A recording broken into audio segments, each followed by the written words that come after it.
Hi, this is James Lowrie, Admin Assistant for the Canadian League of Composers. For this next Pivot interview, I'll be talking with Kalaisan Kalaichelvan about his piece Blue Letter, which Pro Choral will premiere on May the 15th. Hi, James. It's great to be chatting with you. My name is Kalaisan. I'm a Toronto-based composer and pianist. I write music for concert, film, dance, theater, and just different kinds of interdisciplinary spaces.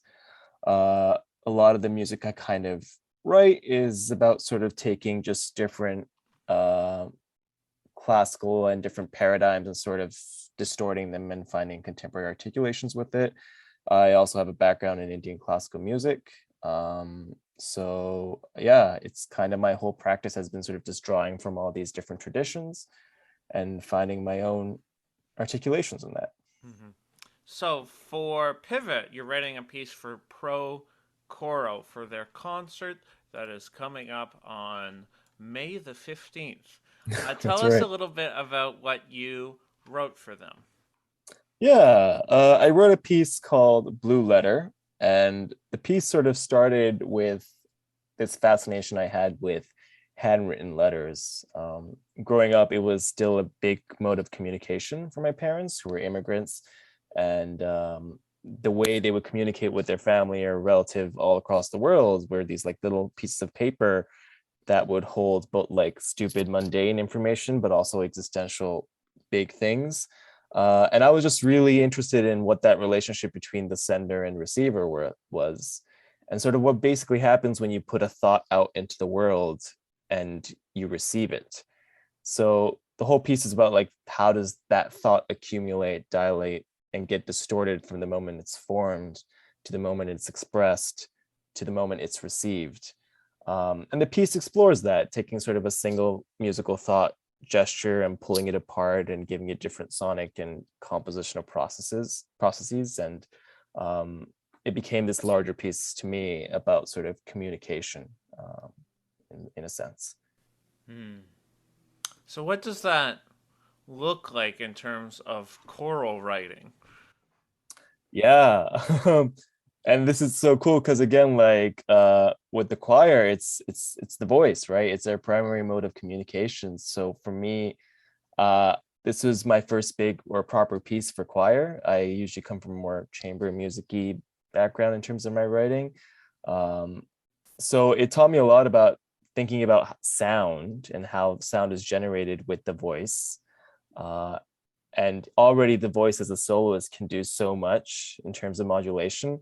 So putting a group of singers together was just a whole other framework about thinking about how to build a sound or proposing an idea and how to pull that idea apart. There are just so many new sonic facilities for me.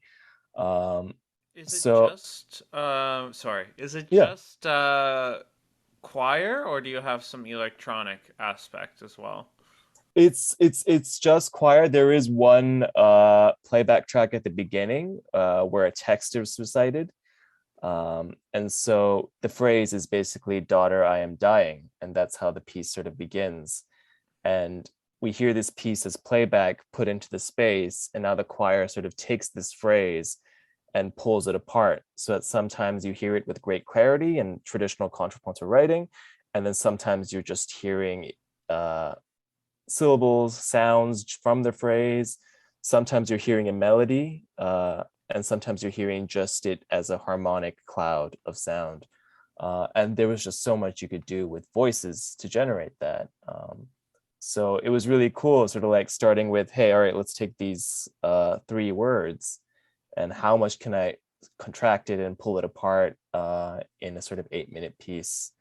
Um, and that was another question too, because writing for choir was also thinking about how do I write with text, and how does text inform the dramaturgy or the framework of the work. Um, and there were just lots of options that sort of came out of that, which was super fascinating. Yeah, sounds cool. I can't wait to hear it. Well, I think that's pretty Me much too. all. Yeah, right. Yeah. I think it's pretty much all the time we have for today. But it's been a pleasure talking to you, and I'll see you at least virtually on the 15th. Sounds good. Appreciate this. That's it for today. Come back tomorrow for the next Pivot interview. Get tickets for Before the West in the link in our video description. Goodbye.